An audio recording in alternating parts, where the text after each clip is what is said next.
예, 오늘 부활절입니다. 그래서 부활하신 예수님이라고 설교 제목을 정해 보았습니다.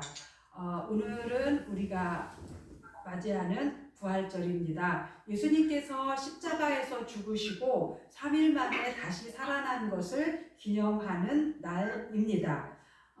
우리가 얘기를 할 때 죽었다 깨어나도 못한다, 죽었다 깨어나도 안 된다, 이런 표현을 하기도 합니다. 그러나 죽었다 깨어나는 일은 없습니다. 죽었다 깨어나더라도 잠깐 머물다가 가는 거지 죽었다가 영원히 깨어나지는 않습니다. 그런데 예수 그리스도께서는 그야말로 죽었다가 깨어나셔서 영원까지 가고 계시는 것입니다. 왜냐하면 예수님의 부활은 죽음을 이기신 것이기 때문입니다. 우리는 똑같은 몸으로 살다가 똑같은 몸으로 이렇게 죽는데, 예수님께서는 우리와 똑같은 몸으로 사셨지만 우리와 똑같은 몸으로 죽으셨습니다. 그러나 부활하신 것은 똑같은 몸이 아니었습니다. 부활의 몸으로 다시 살아나신 것입니다. 그러면 오늘 부활절이다라고 우리가 준비하고 또 그렇게 전 대한민국뿐만 아니라 전 세계적으로 부활절로 지키는데, 여러분은 예수님이 부활하신 것을 믿으십니까? 아멘.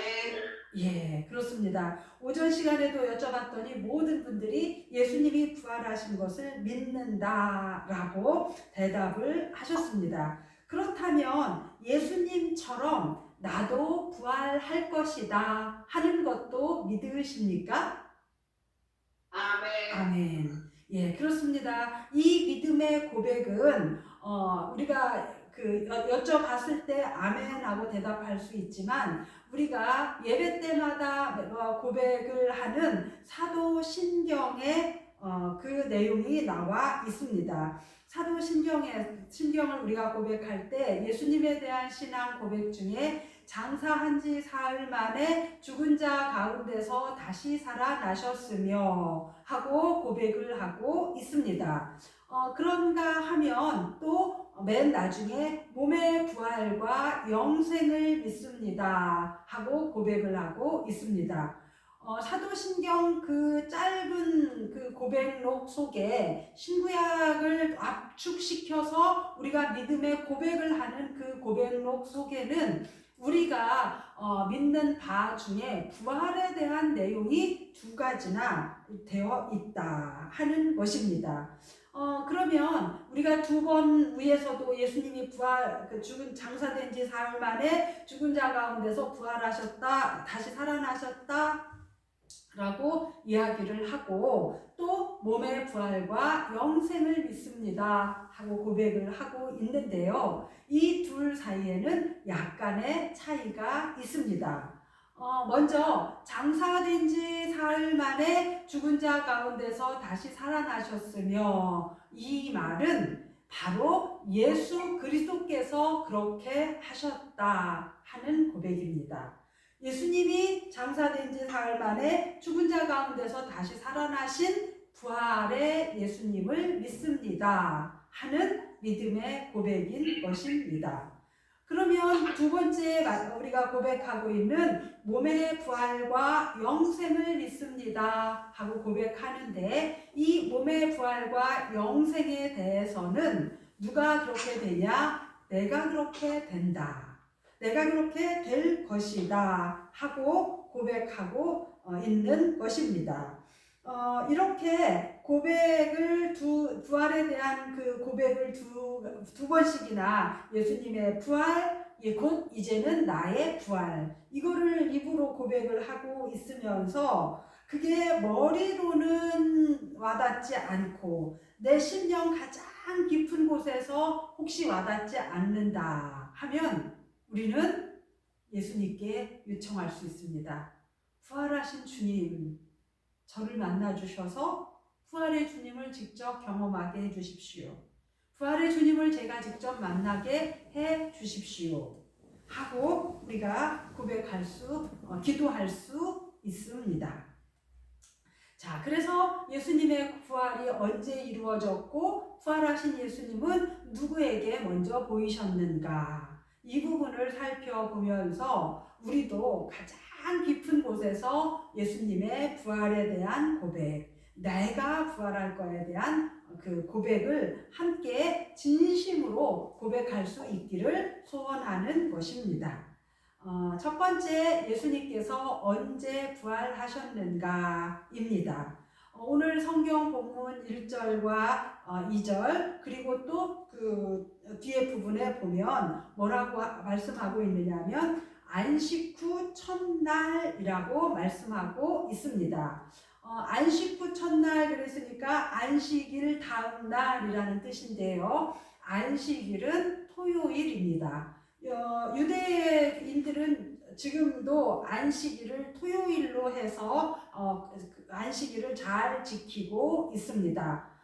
그런가 하면 안식일은 토요일이기 때문에 우리나라에 들어와 있는 안식일교에서도 토요일을 안식일로 해서 지키고 있습니다.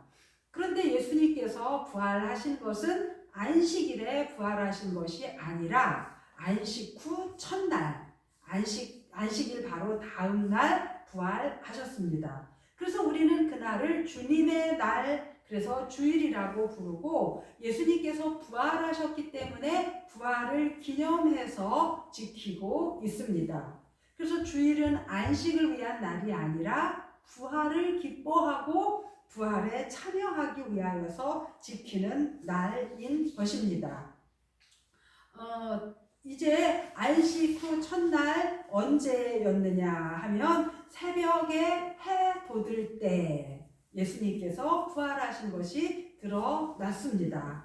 새벽이라는 건 언제입니까? 하루가 시작되는 첫 시간입니다. 그래서 이 새벽 해 돋을 때는 하루의 첫 시간이고 새로운 시작입니다. 그래서 한국 교회에서는 이 시간에 새벽 기도회를 합니다. 그리고 우리 달력을 보십시오. 월화수목금토 일이 아니라 월화수목금토. 그래서 예수님께서 부활하신 것으로 인해서 하루의 첫날, 한 주일의 첫날을 우리가 구별해서 이렇게 지키고 있는 것입니다. 이러한 것들은 다 주님이 부활하신 것을 기뻐하면서 죽음의 권세를 이기신 예수님에 대한 믿음의 고백으로 지키는 것입니다.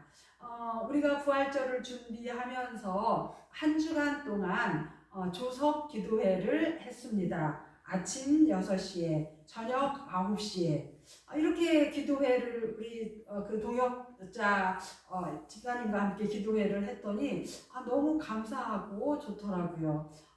시작되는 첫날 첫 시간에 하나님 앞에 기도하는 거 뭐 당연한 건데 그것도 감사했고 또 하루를 마무리하면서 저녁에 이렇게 기도하니까 참 감사했습니다.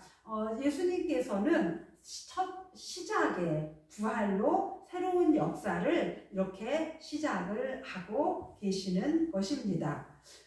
이제 안식 후 첫날 새벽 해 돋을 때 부활하신 것이 드러난 예수님께서는 누구에게 이렇게 나타나셨는가 하는 거예요. 누가 부활의 주님을 만났는가 하는 것을 살펴보도록 하겠습니다. 예수님의 부활한 그 부활의 모습, 부활하신 예수님을 만난 사람들은 그 공통점이 보니까 예수님을 사랑한 사람들이었습니다. 그 첫 번째가 무덤에 찾아간 여인들이었고요. 그리고 갈릴리의 제자들이었습니다. 그리고 엠마오로 가는 제자들에게 예수님께서 나타나셔서 부활하신 그 몸을 보여주시고 대화해 주셨습니다. 그런가 하면 이후에 500여 제자들에게 보이셨다 하고 말씀하고 있습니다. 그래서 그 본문을 보면 안식일이 지나매 막달라 마리아와 야고보의 어머니 마리아와 또 살로메가 가서 예수께 바르기 위하여 향품을 사다 두었다가 안식 후 첫날 매우 일찍이 해 돋을 때에 그 무덤으로 가며 라고 말씀하고 있습니다. 어떻게 이 새벽에 아침에 돋을 때 매우 이른 새벽 일찍이 무덤까지 찾아갈 수 있었겠습니까? 그 여인들이 말이지요. 예수님을 사랑하지 않으면 불가능한 일이었습니다.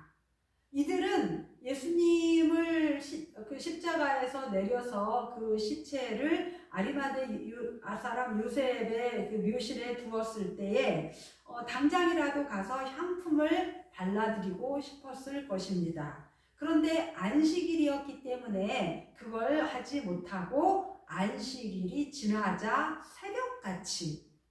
새벽같이 가서 향품이라도 발라드리려고 그리고 그 무덤에 찾아갔던 것입니다. 예수님을 사랑하지 않으면 불가능한 일이지요. 그런 사람들에게 예수님께서 나타나셨던 것입니다. 그런가 하면 제자들도 마찬가지였고요. 그래서 예수님을 사랑한 사람들이 예수님을 만났다, 부활의 주님을 만났다 그랬는데 예수님 이 직접 찾아가셔서 만난 사람들도 있고 사도 바울은 만삭되지 못한 나에게도 부활하신 주님이 찾아오셨다 하고 고백하고 있습니다. 사도 바울이 예수님을 만난 시점은 예수님이 시제로 본다면 시차를 따져 본다면 부활한 예수님께서 40일간 계시다가 승천하신 후였습니다. 예수님께서 승천하신 후에 그 교회가 생겨서 많은 예수 믿는 사람들이 생기고 부활한 예수님을 전하는 사람들이 생기자 바울이 핍박하기에 이르르죠. 그래서 사람들을 체포하러 가는데 부활한 예수님을 만나게 되었습니다. 이렇게 생각하면 예수님은 이미 승천하고 이 땅에 안 계신데도 바울은 부활한 예수님을 만났다라고 고백하고 있는 것입니다. 바울만 그런 것이 아닙니다. 수많은 그리스도인들이 부활한 예수님을 만났습니다 하고 고백하고 있습니다. 그 중에 또 나도 부활한 예수님을 만났습니다 하고 고백하는 사람의 이야기를 알고 있습니다. 독일의 한 청년이 실연을 당했어요. 그래서 너무너무 슬퍼서 인생에 살 가치를 느끼지 못했습니다. 그래서 무슨 의미가 있나 하고 죽어야겠다라고 자살을 결심했습니다. 그래서 포도주에다가 독을 타서 그거 한 잔 마시고 자살할 생각이었습니다. 포도주를 마시려고 하는데 댕그랑 종소리가 들렸어요. 그래서 이게 무슨 소린가 하고 봤더니 그날이 마침 주일이었고 교회당에서 울리는 종소리였습니다. 그래서 그 종소리를 듣고 오늘이 주일이구나 라고 생각이 드니까 그래 죽는 건 언제 죽어도 되니까 한번 교회를 다녀와서 죽어야겠다 라고 생각해서 교회로 갔습니다. 근데 그날이 마침 부활주일이었어요. 거기서 예배를 하면서 부활한 주님을 만났어요. 예수님 정말 부활하셨구나.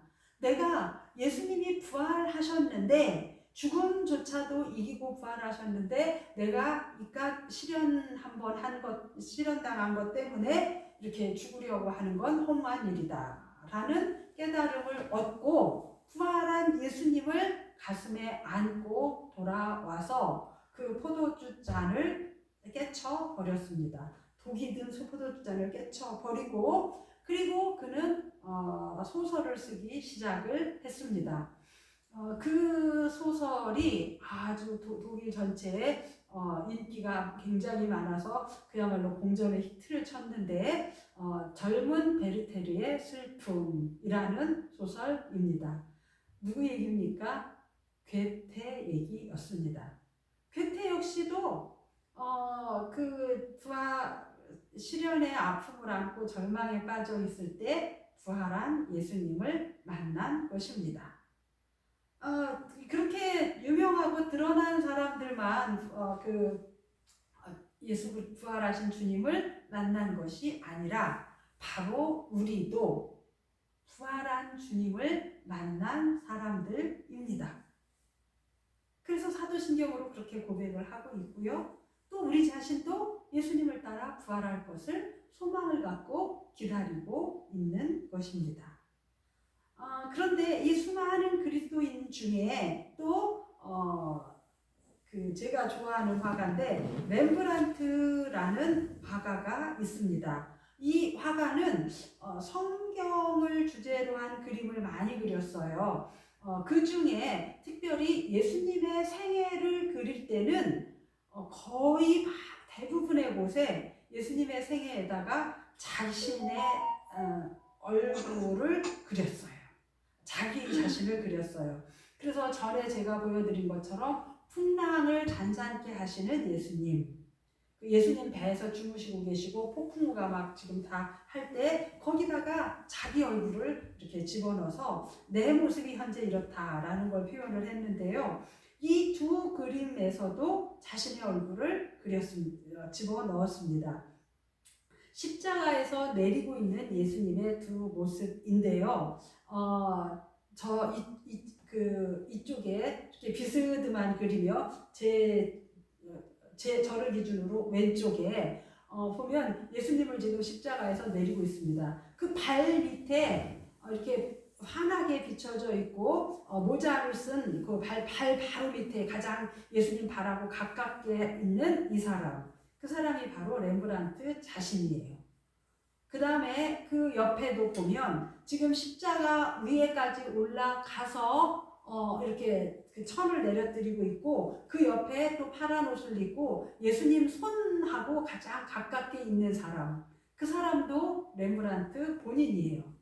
이 사람은 왜 예수님의 그림을 그릴 때 자기 자신을 집어넣었느냐?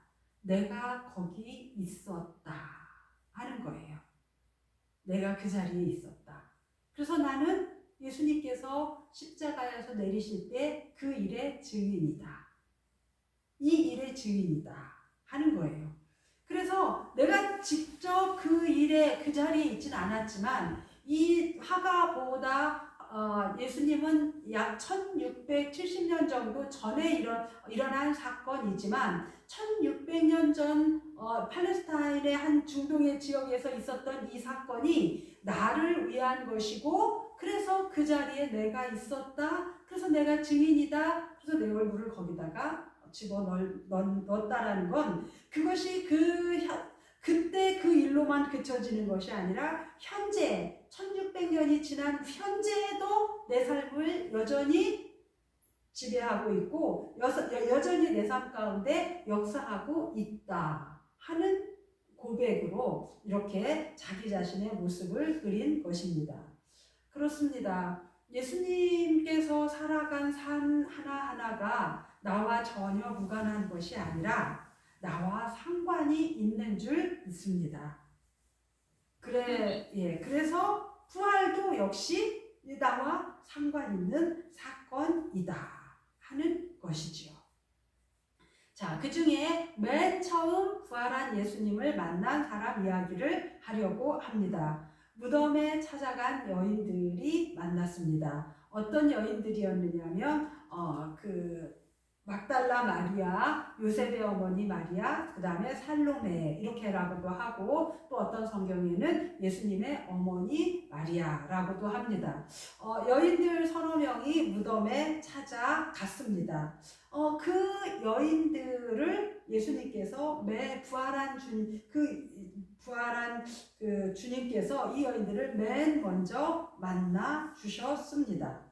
당시의 여인들은 그저 소유 재산으로서의 가치가 있었을 뿐입니다.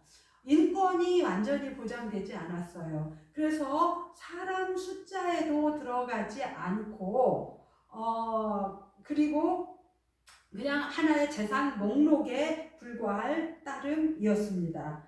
예수님을 사랑하고 예수님을 따르는 진정한 제자의 삶을 살고 제자의 모습을 보였지만 그러나 제자로 당당히 불려지지도 못했습니다. 공식적인 제자일 수가 없었어요. 그러나 이들은 예수님을 가장 사랑한 사람들이었습니다.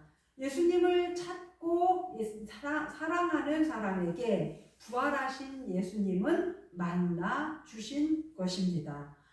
그래서 이들은 존재감이 없는 작은 자였지만 그러나 예수님께서 찾아가 주셨기 때문에 맨 처음 부활하신 주님을 만났고 그 이름이 성경에 기록되어 있는 것입니다. 오늘날 부활하신 주님의 영광을 가장 많이 맛보는 사람이 우리처럼 이렇게 큰 존재감도 없고 크게 제자로 불릴 만한 큰 이름도 없지만 그러나 우리가 시골의 작은 교회이고 존재감도 미미하고 그렇지만 그래도 주님을 가장 사랑하고 주님을 찾는 사람이라면 세상 그 누구에게보다 먼저 부활의 주님을 새롭게 만나게 될 줄 믿습니다. 지난번에 제가 솔매성지에 가서 차를 마시면서 그런 말씀을 드렸습니다. 하나님은 편가르기를 하신다. 그래서 편가르기를 하셔서 애통한 자, 가난한 자 이런 자들에게 예수님께서 함께 하신다라고 복이 있다고 말씀하셨고 구약에 보면 고아와 과부와 나그네를 편에 서시는 하나님의 모습을 볼 수가 있습니다. 하나님께서 편가르기를 하시기 때문에 그들에게 눈이 가 있습니다. 애통하는 자가 복이 있다, 위로를 받을 것이기 때문이다 라고 말씀하셨는데 하나님이 그들을 위로하신다 라는 뜻이기 때문이죠. 심령이 가난한 자가 복이 있다, 그들이 천국을 볼 것이다 라고 말했는데 심령이 가난한 그 사람 안에 주님이 임하셔서 하나님의 나라가 천국이 그 안에 펼쳐진다 하는 뜻입니다. 그래서 우리가 가난한 마음으로 애통하는 마음으로 내 삶의 문제를 내가 어떻게 할 수 없을 때 그 문제를 가지고 하나님 앞에 부르짖으면 애통하는 자, 가난한 자, 고아와 과부와 나그네를 멸시하시지 않는 하나님께서 우리 편이 되어 주셔서 우리 쪽으로 얼굴을 돌려 주실 것을 믿습니다. 이게 처음 부활의 주님을 만난 여인들이 경험했던 주님이었습니다. 그러므로 우리는 기껏 주님이 만나 주실 때까지 끝까지 주님을 사랑하고 주님 앞에 부르짖고 찾는 사람이어야 하는 것입니다. 기껏 주님을 찾다가 주님이 만나러 오시려고 하면 가버리고 없다든지 이렇게 해서는 얼마나 안타까운 일이겠습니까? 포기하지 않고 끝까지 찾고 사랑함으로 갈구하여 부활의 주님을 만나서 그분과 함께 교제를 나누는 그러한 복이 우리 모두에게 있기를 소원합니다. 또 예수님께서는 처음 부활의 그 여인들에게 만나신 후에 갈릴리까지 도망가 있는 제자들에게로 찾아가셨습니다. 갈릴리로 간 제자들은 예루살렘에 예수님을 따라왔다가 예수님을 결코 배반하지 않겠다고 큰 소리 쳤던 사람들입니다. 그런데 불과 몇 시간 후에 배반했어요. 그래서 참 예수님 볼 면목이 없는 사람들이지요. 그리고 도망갔어요. 이게 무슨 제자입니까? 참 볼 면목이 없는 사람들입니다. 이런 사람들에게 예수님께서 직접 찾아가 주셨습니다. 우리는 예수님을 따르다가 넘어질 수도 있고 엎어질 수도 있고 또 때때로 예수님을 볼 면목이 참 없을 때도 있습니다. 그러나 주님께서는 부활하신 주님께서 그들을 찾아가 주셨습니다. 주님이 먼저 그들에게 찾아가 주셨습니다. 우리에게도 그러하시는 줄 믿습니다. 그렇다면 오늘 우리는 어떤 사람들입니까? 부활을 믿는 사람들입니다. 어떤 부활이요? 예수님의 부활을 믿는 사람들입니다. 또한 나의 몸이 예수님처럼 부활하실 것을 믿는 사람들입니다. 그럼 부활을 믿는 우리는 생명을 위한 삶을 살아야 하는 것이지요. 사람들의 삶을 보면 가장 기초적으로 원초적으로 생존 하나를 위해서 살아가는 사람이 있습니다. 나 하나만 위해서 살아가는 사람이죠. 그저 나 하나 잘 먹고 잘 사는 거, 내 가족들 잘 먹고 잘 사는 것, 여기에만 집중하는 게 가장 1차적인 생존을 위한 삶입니다. 그런데 여기서 조금 폭이 넓어지면 어떻게 됩니까? 공존을 위한 삶을 살아가려고 하죠. 그래서 나만 보는 게 아니라 우리를 생각하는 것이지요. 우리를 생각하며 살려고 하다 보니 장애인도 배려를 하게 되고 고아와 과부와 나그네를 위해서도 배려를 하고 베풀기도 하게 되어지지요. 그런가 하면 우리 공존을 위한 삶, 우리를 위한 삶을로 하다 보니 독립운동을 하는 사람들도 생기게 되어지지요. 그러나 부활의 주님을 만난 사람들이라면 예수 그리스도께서 부활하신 것을 믿고 나 역시도 부활할 것임을 믿는 사람들이라면 우리는 이것을 뛰어넘어 한 단계 더 뛰어넘어 생명을 위한 삶을 살아야 하는 것입니다. 생명을 위한 삶은 부활한 주님을 만난 사람들이 이 부활의 생명을 나누면서 살아가는 사람들이지요. 나와 우리를 뛰어넘는 모두의 생명을 위한 삶입니다.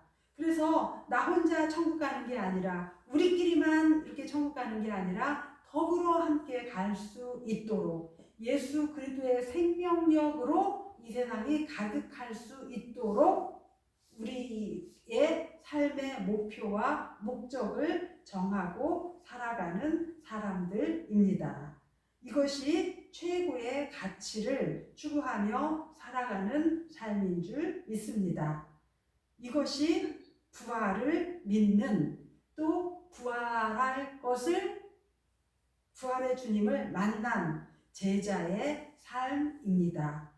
2024년에 부활절을 맞이하면서 하루 우리가 오늘 부활절 예배를 드리고 또 부활 소식을 전하기도 하면서 하루를 잘 지냈습니다. 오늘 하루 그럴 뿐 아니라 우리의 평생에 부활한 주님을 만났고 나도 부활할 것을 믿는 제자로서 생명을 위한 삶을 나 자신만이 나 아닌 그 내가 속한 겨우 공동체 그걸 좀 뛰어넘는 생명의 삶으로 이어지기를 주님의 이름으로 축원합니다.